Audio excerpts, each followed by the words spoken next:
Hi everyone, welcome back to my channel. অনেক দিন পর আবার ব্লগ দিচ্ছি। মাঝে ব্লগ অনেক করেছিলাম কিন্তু সময়ের অভাবে ব্লগগুলো এডিট করা আর হয়নি। তো আজকে হচ্ছে 25 ডিসেম্বর আর সবাইকে জানাই মেরি ক্রিসমাস। তো আজকে সারাদিনটা আমি কিভাবে কাটালাম সেটা চলো তোমাদের সাথে শেয়ার করে নিই। তো এই বছর ক্রিসমাসে আমরা কলকাতায় ঘোরার কোনো প্ল্যান করিনি।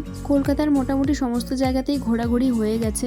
অনেক দিন ধরেই ইচ্ছে ছিল চন্দননগর স্ট্র্যান্ডে যাব, তাই এই বছর ক্রিসমাসে প্ল্যান করলাম চন্দননগর স্ট্র্যান্ডে ঘুরবো আর একটা সিনেমাও দেখে আসবো। তো সেই প্ল্যান মতোই আমি পৌঁছে গেলাম হাওড়া স্টেশনে, আর সেখান থেকেই চন্দননগরের ট্রেন আমি পেয়ে যাব। মাঝখানে কোন্নগর স্টেশন থেকে দ্বীপকে তুলে নেব। আর এখানে তোমরা দেখতেই পাচ্ছ ট্রেনটা যথেষ্ট ফাঁকা।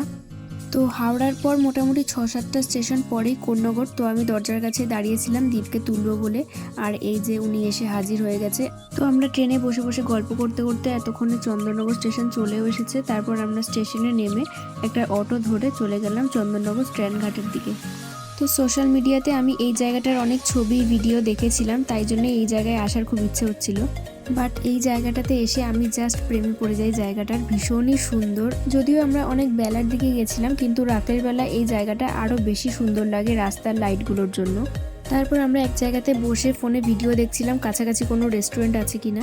আর সত্যি বলতে আমরা জানতামও না এখানে একদম কাছেই একটা ছোটোখাটো চার্চ রয়েছে। তো ক্রিসমাস ডেতে ঘোরাফেরা করব আর চার্চে আসবো না সেটা তো হয় না, কিন্তু চার্চের কাছে গিয়ে দেখি দরজা বন্ধ, কিন্তু বাইরে সবাই ফটো ভিডিও তুলছে। তো আমরা অনেক ফটো ভিডিও করেছি। তো সেখান থেকে বেরিয়ে আসলাম, আর অনেকটা বেলা হয়ে গেছে, এখন লাঞ্চ করার টাইম। সেজন্য আমরা চলে গেলাম দ্য ফ্লেভার্সে। একদম কাছেই ছিল রেস্টুরেন্টটা। তো আমরা চলে এসেছি লাঞ্চ করার জন্য, আর দ্বীপের দিকে মেনু কার্ড দেখছে, কি অর্ডার করবে বুঝতে পারছে না। এখানের অ্যাম্বিয়েন্সটা আমার ভীষণ সুন্দর লেগেছে, খুবই কিউট ওয়াল পেন্টিং করা ছিল চারিদিকে। আর এদিকে আমাদের লাঞ্চ চলে এসেছে, চিকেন বিরিয়ানি আর চিকেন চাপ। দুর্দান্ত ছিল খাবারটা। আমরা দুজনে খেয়ে তারপরে বেরিয়ে পড়লাম। সেখান থেকে বেরিয়ে দ্বীপ খেলো এখানে লেমন সোডা, আর আমার জন্য একটা কর্নেটো আনতে গেছিলো। আর আজকে সিনেমা দেখতে যাওয়ারও প্ল্যান ছিল, তাই চলে এসেছিলাম চন্দননগর সিনেমা হাট বলে একটা ছোট্ট সিনেমা হলে। তো কাবুলিওয়ালা দেখতে এসেছিলাম আজকে। সিনেমাটা ভীষণই সুন্দর করেছে।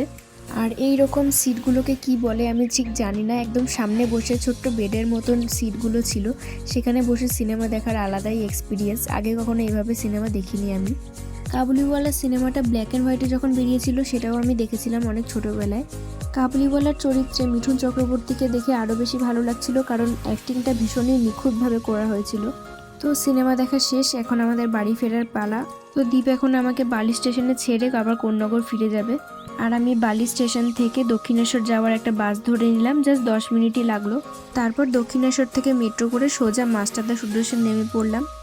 এই বছর ক্রিসমাসটা আমার এইভাবেই কাটলো। আর যখন চার্চের সামনে ভিডিও করছিলাম তখন দেখতে পেয়েছিলে তোমরা এরকম জিনিস বিক্রি হচ্ছিল, এটাকে ঠিক কী বলে জানি না। তো আমিও কিনে নিয়েছিলাম, 50 টাকা দাম নিয়েছিল। তো আজকের মতন ভিডিও এইটুকুই। এরকম আরও ভিডিও দেখতে হলে অবশ্যই চ্যানেলটাকে সাবস্ক্রাইব করে দিও। বাই।